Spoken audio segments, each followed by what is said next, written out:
Ողջույն հարգարժան հետևորդներ, այս ձևաչափով շարունակում ենք քննարկել Հայաստանի ներքին եւ արտաքին քաղաքական հարցեր, ինչպես միշտ զրուցելու եմ հանուն Հանրապետության կուսակցության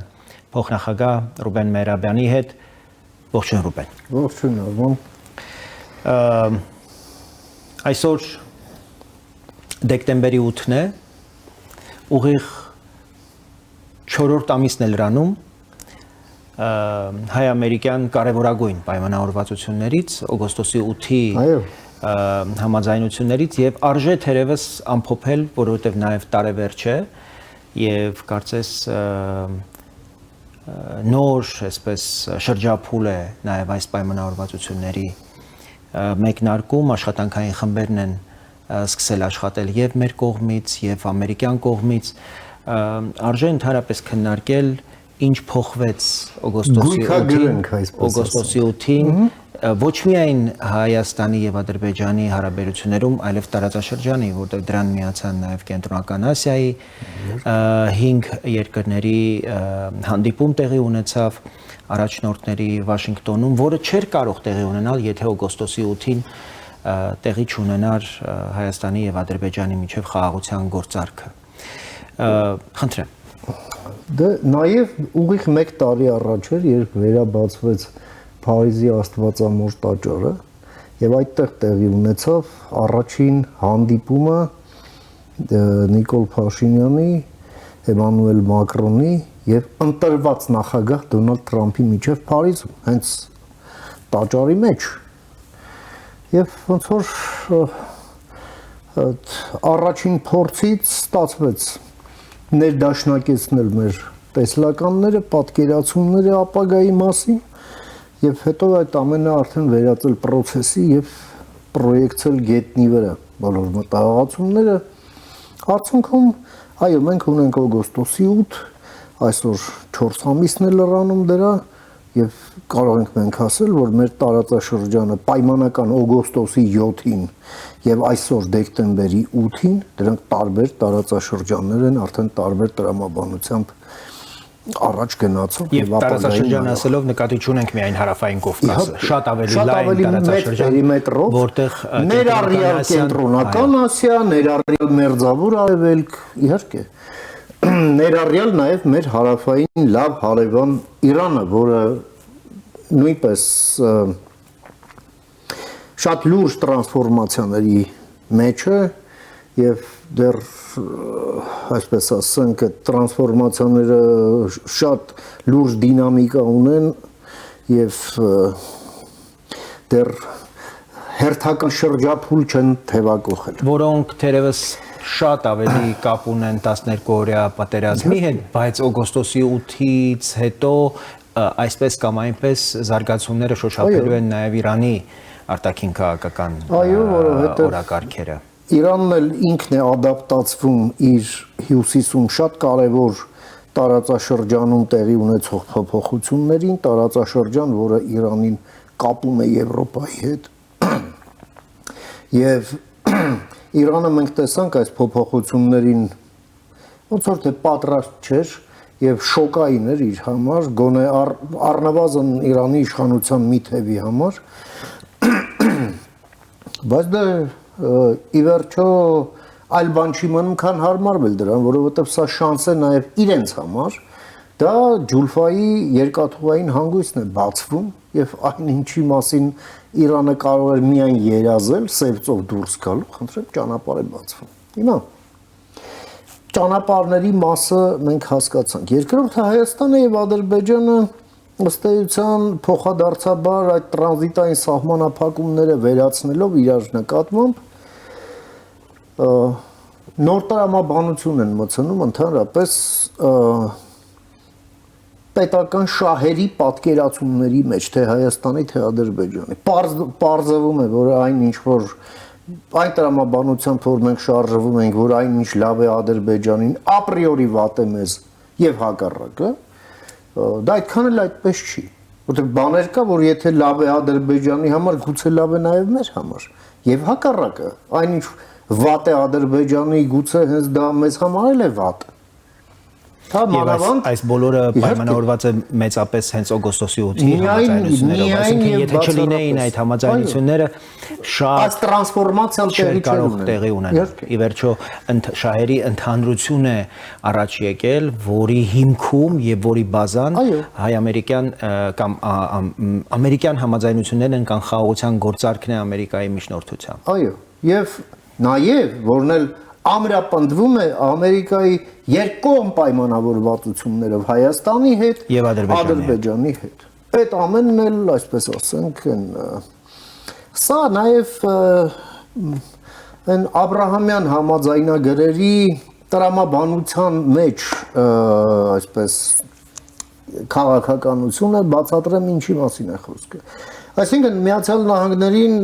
որ հանձնառություն ունի Իսրայելի անվտանգության ապահովման, խոսում է Իսրայելի օրվա հակառակորդների հետ, ասում է ինչա քեզ պետք, որ դու Իսրայելի հետ չկռվես։ Եկեք ես եւ դուք պայմանավորվենք դրա շուրջ ու դու հաշտվում ես Իսրայելի հետ։ Այս տրամաբանությամբ Մերձավոր Արևելքը այս տրանսֆորմացիայի շրջափուլ մտնում եւ մտնելու եւ շարժվելու նույնը փորձում է անել այստեղ։ Կենտրոնական Ասիայում շատ ավելի հեշտացավ։ Ի վերջո մեր տարածաշրջանում այս տրանսֆորմացիայի խաթանը նաեւ դարձավ Եվրամիության եւ Միացյալ Նահանգների այսպես առաջնահերթություն դարձած շահերը կենտրոնական Ասիայում եւ մեր տրանզիտային նշանակությունը բարձրացավ միանգամից հետաքրքրությունների կենտրոնացում նախորդային Տոկաևներ Եվրամիությունում, որտեղ առանձնահատուկ շեշտվում էր Ղազախստանի դերակատարությունը ուրեմն օգոստոսի 8-ի խաղաղության գործարքի ուրեմն հարցում, այսինքն կենտրոնական Ասիայի ամենաառանցքային երկիրը, որը մեզ հետ ունի չափազանց խորը ռազմավարական արդեն բնույթի հարաբերություններ եւ ներդաշնակություն Եվրոպական միությունում ուրեմն դրա նշանակությունն է ընդգծվում Ղազախստանի ուրեմն կայացած համաձայնությունների, կայացած գործարքի, խաղաղության գործարքի հարցում։ Եվ սա չափազանց կարևոր է, որ ընդհանրապես պայմանավորվածությունների մեջ մենք ավելի շատ իրապես բարեկամներ եւ գործընկերներ ունենանք եւ ինչքան հնարավոր է շատ շահեր այստեղ միահյուսվեն, որովհետեւ որքան շահ, այնքան ավելի շատ անվտանգություն, որքան շատ շահառու այս ձեռքբերված պայմանավորվածություններից այնքան անվտանգությունը ավելի հարատև, ավելի կայուն կարող է լինել։ Գալով վերջերս հրապարակված, անցյալ շաբաթ հրապարակված Միացյալ Նահանգների նոր ազգային անվտանգության ռազմավարությանը, որտեղ ընդհանրապես ոչ հարավային Կովկասի մասին հիշատակում կա, ոչ կենտրոնական Ասիայի վերաբերյալ հիշատակում կա, միայն կա հստակ արձանագրում, որ Հայաստանի եւ Ադրբեջանի միջև հնարավոր է եղել փաստորեն խաղաղության հասնել եւ դա եղել է Միացյալ Նահանգների շնորհիվ, Միացյալ Նահանգների նախագահի անձնական ուրեմն ներդրումն է եղել եւ լեգիտիմ հարց է ընդհանրապես հնչում, ինչպես կարող է երկրի ազգային անվտանգության նոր ռազմավարության մեջ, դոկտրինի մեջ չնշվել նույնիսկ տարածաշրջանը չհիշատակվել եւ մենք ակնկալենք, որ այդ երկիրը կարող է առանձնահատուկ ուշադրության տակ պահել օրինակ ռեգիոնալ նշանակության այն համաձայնությունները, որոնց վերաբերյալ հիմա մենք փորձում ենք ամփոփում իրականացնել, խոսքը օգոստոսի 8 եւ դրանից անդին տեղի ունեցած զարգացումներն են, որոնք ամբողջ հարավային Կովկասի եւ կենտրոնական Ասիայի աշխարհաքաղաքական, աշխարհատնտեսական հերանեկարներին է վերաբերում։ Եվ այո, եւ ոչ։ Դե որովհետեւ տեքստում չկա, ուրեմն այդ հարցը դառնում է միանգամից լեգիտիմ, այդ մյուս կողմից էլ սրա հակառակինն է, ի վերջո։ Միացյալ Նահանգները այո հռչակում են սկզբունքը խաղաղություն ուժի միջոցով։ Խաղաղություն ուժի միջոցով, այսինքն չկռվել։ կռվողը պրոբլեմա ունենալու։ Միացյալ Նահանգները առաջարկելու են գործարք, դա տեքստում է, հա, այդ մեթոդաբանությունն է դրված, առաջարկելու են գործարք խաղաղության հասնելու համար, այնտեղ որտեղ դեռ պատերազմները շարունակվում են։ Մեկ, երկրորդը Չինաստան։ Եկեք համաձայնենք, որ Կենտրոնական Ասիան Չինաստանի զսպման հարցում Եվրասիա մայրցամաքում առանցքային նշանակություն ունի։ Եվ այդտեղ դիլեման հետևյալն էր։ Իդեպ Աննա Օհանյանի հետ էլ մենք որ խոսում ենք, հենց այդ հարցն էլ շոշափվեց, թե այդ ոնց ստացվեց, որ սենց միանգամից հետաքրքրություն առաջացավ, թե Եվրամիության, թե Միացյալ Նահանգների մոտ Կենտրոնական Ասիայի նկատմամբ, այնպես չի, որ Կենտրոնական Ասիայում հենց հումքեր կան, որ ուրիշ տեղ չկա։ Տրամաբանությունը հետևյալն է, այո, Չինաստանի ցամաքային ճանապարհները դեպի Եվրոպա դա գնահատվում է առևտրի տեսակետից, կոմերցիայի տեսակետից շահեկան, բայց այդ ճանապարհներով չպետք է գա չինական ազդեցություն քաղաքական։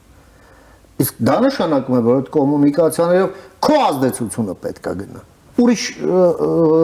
օպցիա չկա ուղղակի։ Հետևաբար կարող ենք այստեղ ասել, որ մնացածը կներեք շղթայով արդեն գալիս է։ Ահա, ուրեմն հենց դրա մասին խոսենք։ Անմիջական Միացյալ Նահանգների սպառնալիք հրճակվում է Չինաստանը։ Այո, ընդ որում երկարաժամկետ այս ռազմավարության մեջ նախանշված դրույթների մասին ենք խոսում։ Եվ անմիջապես Միացյալ Նահանգների տնտեսությանը սահմաններին առնչվող սպառնալիքներն են, որտեղ են գտել այս ռազմավարության մեջ։ Մնացած բոլոր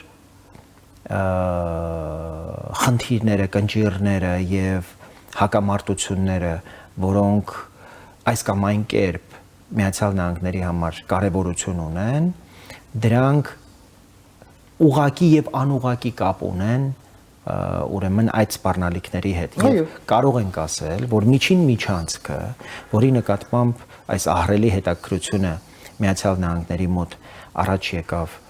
դեռ նախորդ վարչակարգի ժամանակներից Ջեյմս Օբրայենը, այո, հստակ նշում էր հենց կոնգրեսում իրենց իսկ կողմից նախաձեռնած լսումների ժամանակ։ Այո, նշում էր հենց Չինաստանին զսպելու նշանակությունը եւ կարեւորությունը եւ բնականաբար նոր վարչակարգը հենց շարունակում է կարծես նաեւ այդ քաղաքական գիծը եւ բնականաբար ինչպես դուք նշեցիք չինական ազդեցությունը զսպելու նպատակ է հետապնդում մենք գիտենք որ Չինաստանը ահռելի ազդեցություն ունի Կենտրոնական Ասիայում եւ այնտեղ մրցակցում են Ռուսաստանը, Չինաստանը եւ Թուրքիան եւ կարծես այս նոր խաղացողները Եվրամիությունը եւ Միացյալ Նահանգները իրենց դոմինանտ այսպես դերակատարությամբ եւ կշռով գալիս են տարածաշրջանը բոլորից են վերցնում Եվ Թուրքիայից եւ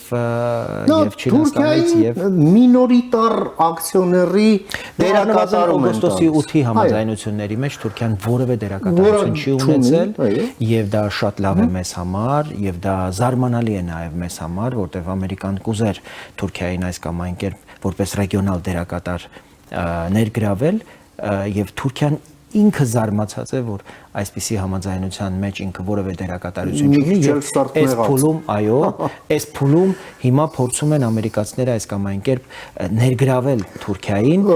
ինչ որ բաների դիմաց այդ թվում նաեւ հայ-թուրքական սահմանը բացելու միայն եւ բացառապես ամերիկյան շահերի վեկտորի մեջ տեղավորված այլ ոչ թե սեփական խաղով հա ես ձեզ մի կարևոր տեղեկություն փոխանցեմ որ ամերիկացի եւ հայ գործընկերների հետ վերջերս Միացյալ Նահանգներում քննարկումներում եմ կարողացել հայտնաբերել եւ ողջել, որ մենք խոսում ենք մեկ տրիպի ընդհանրապես նախագծի մասին, բայց այս պահին ամերիկացիների հետ նաեւ հայ գործընկերները քննարկում են մի քանի տրիպի տրամաբանության ուրեմն ճանապարհների մասին, որի մաս կարող է լինել նաեւ Թուրքիան եւ Թուրքիան կարող է տրիպի ընդհանուր այդ շղթայի մաս դառնալ, բայց դա չլինի այն տրիպը, որը անցնելու է Հայաստանի Մեղրիի այդ 43 կիլոմետրի մետրով, բայց դրան զուգահեռ այլ ուրեմն ճանապարհներով, որոնք լրացնելու են միջանցքի ընդհանուր այդ ճանապարհային որովհետև հաշվի առնելով այն բեռնափոխադրումների այն ուղղակի անպատկերացնելի ծավալները, եղած ճանապարհները չեն բավարարելու ոչ Հայաստանի, ոչ Ադրբեջանի, ոչ Վրաստանի։ Նոր եւ նոր ճանապարհների կարիք ենք մենք ունենալու եւ ուղղակի դժվար է պատկերացնել թե ինչ է լինելու տարածաշրջանը 20 տարի հետո ինչքան ճանապարհներ են այստեղով անցնելու այս նեղ փոքր տարածաշրջանը։ Իհարկե այստեղ շատ կարևոր է նաև հասկանալ թե Միացյալ Նահանգները որքան հետևողականորեն կշարունակի գտնվել ուկրաինական հակամարտության կարգավորման գործում, որտեղ ամեն ինչ նաև կախված է լինելու այդ հակամարտության ելքից եւ Ռուսաստանի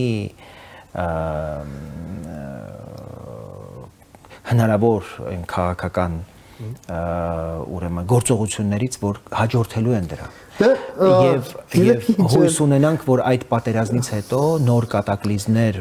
մեր տարածաշրջանում հնարավոր չեն լինի, առնվազն գոնե Միացյալ Նահանգների եւ Ռուսաստանի հետ նոր պայմանավորվածությունների արդյունքում այս ձեռք բերված ահռելի պայմանավորվածությունները, օրինակ որպես մանրադրամ չեն դառնա առևտրի առարկա։ Չէ, ես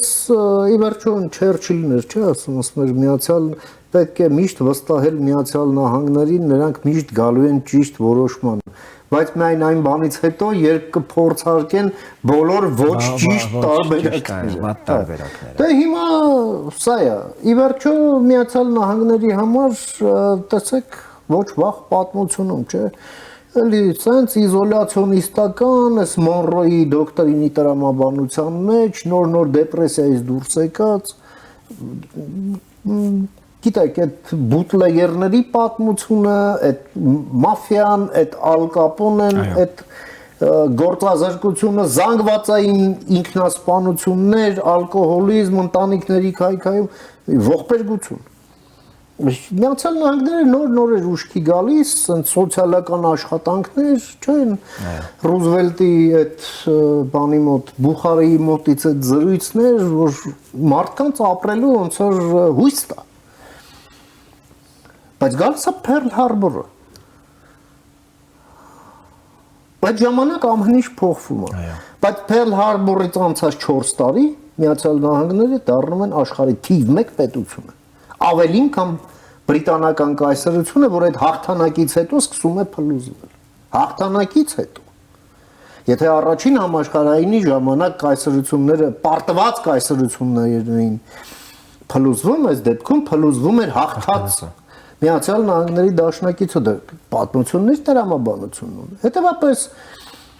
փորձելով բոլոր ոչ ճիշտ տարբերակները, տեսեք Միացյալ Նահանգները սկսել են մաքրել իրենց առաջին օրբիտան վնասակար ազդեցություններից։ Դա արևմտյան կիսագունդն է։ Հղումը Մոնրոյի դոկտրինին 200 տարի առաջվա, դրա մասին է, որ այն բոլոր չարորակ ազդեցությունները, կոմունիստական, տոտալիտար, կրիմինալ, ասենք Վենեսուելայի պարագայում, դրանք պետք է մաքրվի մի հատ առաջին օրբիտայում, հետո մնացածը կանենք այս կողմի վրա Ասիանը, այս կողմի վրա Եվրոպան։ Միացյալ Նահանգները շատ լավ գիտեն 21-րդ դարում ցանկացած օվկիանոս անցանելի է հաշված ժամերի ընթացքում, այն առաջվանը չի, Մոնրոյի ժամանակները չի։ Հետևաբար այս ամենը ուղղակի մի հատ նոր ռեստարտ է Միացյալ Նահանգների համար եւ իհարկե այդ դոկտրինի տեքստը, որ նայում եմ, համեմատելով են Ջորջ Բուշ կրծերից սկսած նայել եմ, հա, հեչ դոկտրինի լեզվի նման չի, ոնց որ ռեֆերատ լինի, ասենք կուրսային աշխատանք, են էլ ոչ ամենալավ ուսանողի կողմից գրված, նենց էկլեկտիկ երևում է, նենց մի քանի հոգի են էլի մասնակցել դրա մեջ, ընդ որում ամեն մեկն իրանն է գրել ու ստացվել է այն ճաշի մեջ մի քանի հոգով են աղլացրել, ճաղի է ստացվել, այս սենց տպավորություն հում է երևի, չգիտեմ, Մենք ինչքանով ենք գալով մեզ եւ մեր տնային աշխատանքին, մենք ինչքանով ենք համարժեք, ինչքանով ենք գիտակցում եւ ինչքանով ենք պատկերացնում, որ ժամանակը երկար չէ, վերջո նաեւ երկկողմ ձևաչափով պայմանավորվածություններ կան, դրանք կոնկրետ ժամկետներ են սահմանած եւ այդ բոլոր հռչակագրերը պայմանագրեր պիտի դառնան եւ շատ կարեւոր է որպեսի դրան պատասխանատու գերատեսչությունները կարողանան համարժեք արագություն հաղորդել ամեն ինչ չէ որ մեզնից է կախված դեպ օրինակ շատդաունը Միացյալ Նահանգներում ուղղակի անդրադառնում էր արագության վրա բայց միևնույն ժամանակ կոմպետենցիայի ահռելի կարիք կա որպեսի կարողանան նաև ուրեմն ձեռք բերված պայմանավորվածությունները դրանց իրավական, քաղաքական ուրեմն փաստաթղթի եւ պայմանավորվածությունների համարժեք այսպես որակ կարողանան ապահովել եւ բնականաբար մեր ներքաղաքական կյանքում թե որքանով ենք մենք համարժեք եւ որքանով ենք առասարակ հասկանում որ ձեռք բերված պայմանավորվածությունները չեն կարող ուղղակի դիտարկվել որպես սիտուատիվ մեկ կուսակցության պայմանավորվածություն։ Սա համազգային համահայկական ես կասեի, որում նաև Սփյուռքը պիտի իր շահը տեսնի, որովհետև եթե մենք խոսում ենք ընդհանրապես Հայաստանի պետականության կարևորության մասին, Հայաստանի հարատևության որպես գերնպատակ հռչակման մասին, սրանից ավելի լավ հնարավորություն դժվար թե մեզ այլևս բաժին հասնի։ Ուրեմն սրա մեջ մենք պիտի ընդհանուր շահ տեսնենք նաև այո համազգային եւ համահայկական կտրվածքով։ Մինչդեռ մենք տեսնում ենք, որ այդ ընկալումը չկա եւ նաև չենք տեսնում այդ ուղղությամբ անհրաժեշտ աշխատանք, որպեսզի այդ ընկալումը օրինակ ձևավորվի կոմունիկացիա չկա որպեսզի քաղաքական ամբողջ պալիտրան ամբողջ դասը օրինակ իր անվերապահ աջակցությամբ կարողանար արտահայտվել ձեռք բերված պայմանավորվածությունների ձեռք բերված օրակարգի շուրջ եւ այդտեղ որպես ելման կետ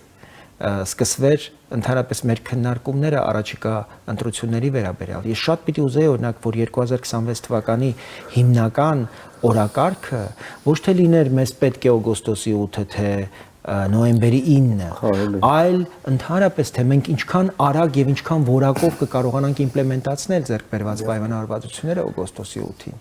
Եվ ինչպես կարող է եկեղեցին, Սփյուռքը եւ հայաստանյան ամբողջ քաղաքական դասը օգնել, որպեսզի մենք ավելի որակյալ եւ ավելի արագ կարողանայինք հասնել այդ պայմանավորվածությունների իրագործմանը։ Դե տեսեք, փաստորեն հիմա այս եթերային աղմուկը, որը կա, այդ թեփը, որը լցրել է ուղղակի այն տեղը, որը պետք է իրական օրակարգը զբաղեցներ, այն օրակարգը, որը դուք եք մատնանշում, սա ըստ էության, այո, Ռուսաստանի հետ մեր վերջին տասնամյակների հարաբերությունների հետևանքներն են, որ աղմկում են, եւ այն հետևանքներն են, որը պետք է վերացվեն։ Այսինքն պետությունը նաև այդ օրակարգը պետք է իր առաջ դնի եւ անշեղորեն արագ վճռականորեն եւ հետեւողականորեն իրականացնի եւ այդ թեփից մաքրի դաշտը իրական օրակարգերի իրական խոսակցությունների համար եւ այդ իմաստով նաև այս եկեղեցու շուրջ այս քաշքշուկն է այս քաղաքական որոշ սուբյեկտների այս աղմկարարությունն է, հա, որ ձայնային առումով էլի լցնում է տարածքը։ Այս ամենը հարցեր են, որոնք այո պետք է արդեն ռեստրիկտիվ միջոցներ կիրառի պետությունը, սահմանափակող միջոցներ, օրենսդրությունը մենք խոսել ենք այդ մասին, օրենսդրությունը որ մասով որ չի բավարարում եւ դրա միջազգային փորձը կա, ժողովրդավարական փորձը, ժողովրդավարությունը պաշտպանելու հենց հրամայականով թելադրված այդ փորձը այո պետք է Հայաստանում կիրառվի, անվարան ձևով ընդ որում, առանց երկար բարակ մտածելու։ Այստեղ չափազանց կարևոր մի նկատառում եւս մենք չափազանց ինտենսիվ այցելություններ ենք իրականացնում Հայաստանի տարբեր մարզային բնակավայրեր եւ մարդիկ շատ անհաղորդ են այս օրակարգերին եւ այս պայմանավորվածություններին, մարդիկ դերևս ամբողջությամբ չեն ընկալում, թե Հայաստանը ինչպիսի հնարավորությունների պատուհան է ստացել եւ չափազանց կարեւոր է որպեսզի Հայաստանում եւ կառավարությունը եւ քաղաքական դասը կարողանան ժամ առաջ ձեռքբերված պայմանավորվածություններին այնպիսի տեսք տալ, այնպիսի արագություն տալ, որ մարդիկ իրենց մաշկի վրա հերավոր բնակավայրերում, սահմանային բնակավայրերում նույնիսկ զգան, թե ինչպիսի հերանեկարներ եւ հորիզոններ է ստեղծում այս պայմանավորվածությունները տնտեսական իմաստով, քաղաքական իմաստով, անվտանգային իմաստով, որ դրանք էական ազդեցություն կարող են բերել ցանկացած անհատի բարեկեցության, եկամուտների վրա։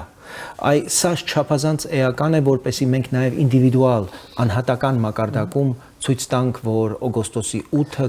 կարող է շրջադարձային դառնալ, որպեսզի մարդիկ իսկապես վաղվա նկատմամբ մեծ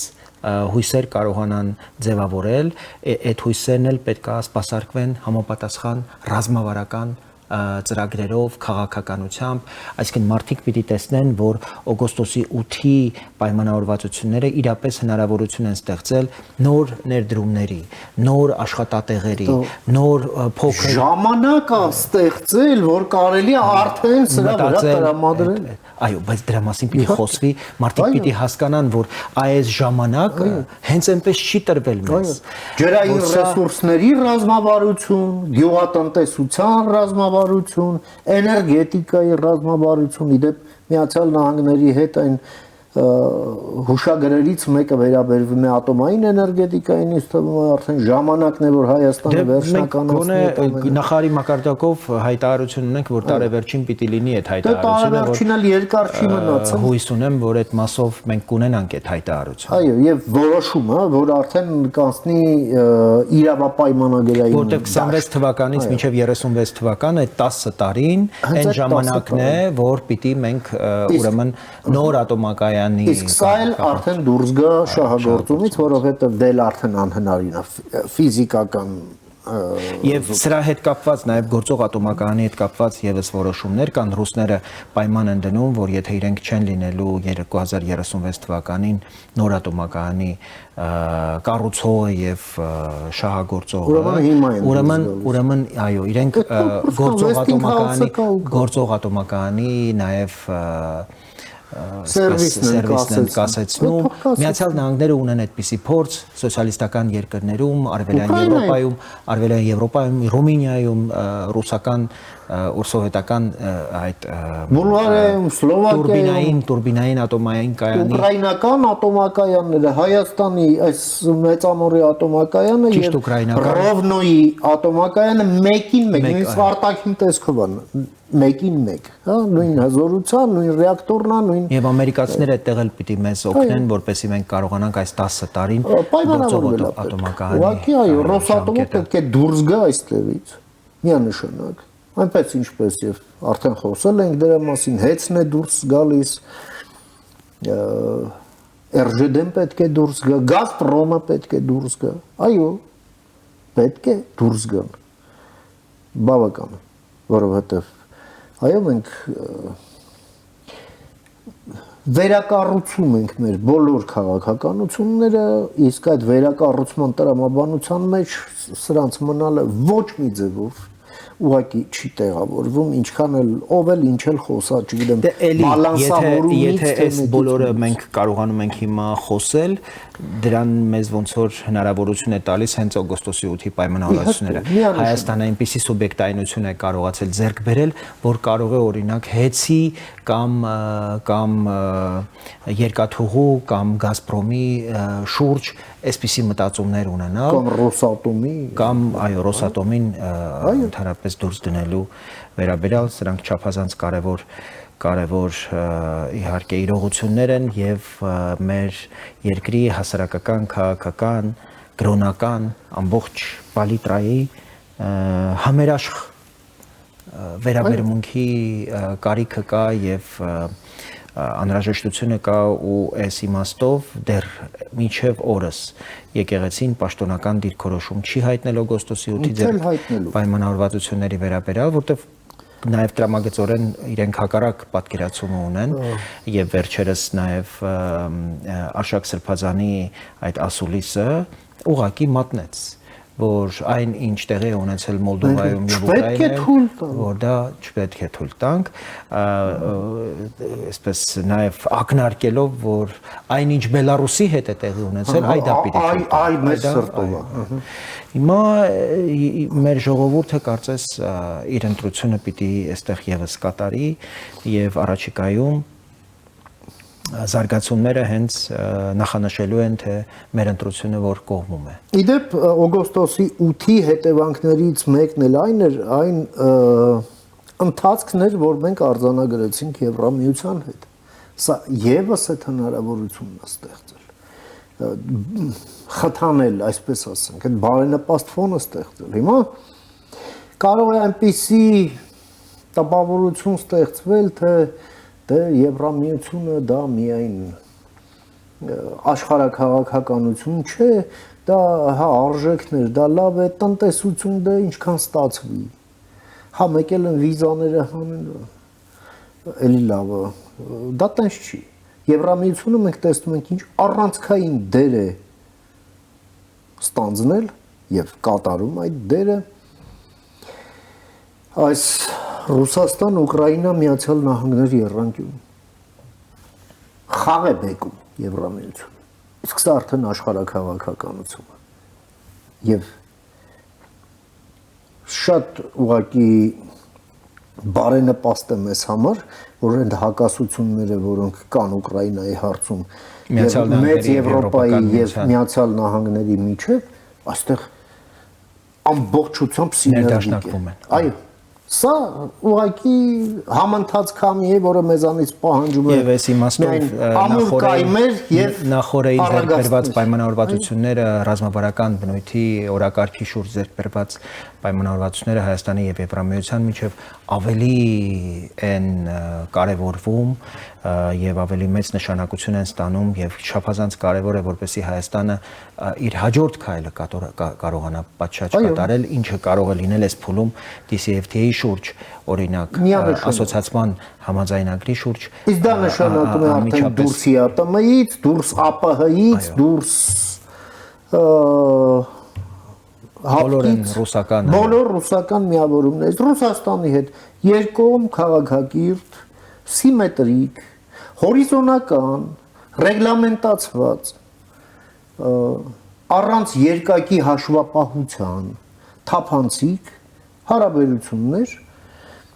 այն միջազգային օրենքներով, որով Ռուսաստանի հետ շփվում է քաղաքակիրթ աշխարհը։ Վերջ։ Մենք այլ նպատակ չունենք Ռուսաստանի հետ, փառքաստում ես հարևանել չի։ Բխում է նաև ապրիլի 5-ի 2024 թվականի ապրիլի 5-ի հայտնի գագաթնաժողովից Միացյալ Նահանգներ, Եվրամիություն, Հայաստան, որտեղ նախանշվեց այս ամբողջ պատկերը եւ մեծ հաշվով այս տարի հունվարի 14-ին հայ-ամերիկյան ռազմավարական կանոնադրության ընդունումը եւ նախորդին Հայաստանի եւ Եվրամիության միջև ռազմավարական օրակարգի շուրջ համաձայնությունը այն մի տարի առաջ ապրիլի 5-ին ձեռք բերված պայմանավորվածությունների հետևանքեր, որին դեմ էին հանդես գալիս ովքեր Հայաստանի շատ որոշակի քաղաքական շրջանակներ, Ռուսաստան, Թուրքիա, Ադրբեջան, միասնաբար եւ մենք հիմա ավելի որոշակի ենք պատկերացնում, թե ովքեր են ընդհանրապես Հայաստանի դիմադրողունակության, դիմակայունության եւ բարեկեցության ու ապագայի հարատեվության իրական հակառակորդները մեկ ընդհանուր ձևաչափով։ Իդեպ այդտեղ էլ լրջագույն փոփոխություններ են տեղի ունեցել։ Օրինակ հիմա Ադրբեջանի շահերից չի բխում Հայաստանի օրինակ թույլ գտնվել է այս տարածաշրջանում, որովհետև Ռուսաստանի դերակատարությունը, Ռուսաստանի ազդեցությունը մեծապես նաև Հայաստանում նրա ունեցած ազդեցությամբ էր պայմանավորված։ Որքան Հայաստանը ավելի շատ սուբյեկտայնություն կարողանա վերագտնել, այնքան Ռուսաստանի ազդեցությունը այստեղ Հայաստանում կթուլանա, այդքան Ռուսաստանը ավելի թույլ կլինի մեր տարածաշրջանում եւ ավելի քիչ գործիքներ եւ հնարավորություններ կունենա ուրեմն տորպեդահարելու համար այն գործընթացները, որոնք շահեկան են եւ Հայաստանի եւ Ադրբեջանի համար։ Նույնը վերաբերում է Թուրքիային։ Թուրքիան այլևս իր հայացքը ուղղել է դեպի արևմուտք, Բարակի նախորդային ասուլիսը ամբողջությամբ նոր Թուրքիայի եւ նոր առաջնահերթությունների մասին է խոսում, Թուրքիայի մերձավոր արևելյան տարածաշրջանում նոր դերակատարության մասին է խոսում եւ հարավային Կովկասի եւ կենտրոնական Ասիայի ուղղությամբ իդեպ Թուրքիան նոր հավակնություններ է այսպես դրսևորում նաեւ Թուրքմենստանի ուղղությամբ, սա եւս շատ կարեւոր ուղղություն եւ քայլ է, բայց այդ բոլորի մասին կարծում եմ առաջիկայում քննարկելու, խոսելու հնարավորություն կունենանք, այստեղ ընդհատենք մեր զրույցը։ Ես զգում եմ, որ մենք ավելի պարբերաբար այս զրույցների հնարավորություն ունենանք եւ նաեւ թույլ տանք, որպեսզի մեր հետևորդները ավելի շատ մասնակցեն իրենց հարցադրումներով եւ գրեք մեզ, այո, քննադատեք մեզ եւ հնարավորություն տվեք, որպեսզի մենք ուղիղ ձեր հետ շփումներով նաեւ կարողանանք, այո, ավելի շատ այսպես ինտենսիվ կապի մեջ լինել եւ համարժեք լինել այն խնդիրներին, որոնք որ հուզում են ձեզ։ Այսօրվա համար այսքանն էինք նախատեսել, կհանդիպենք։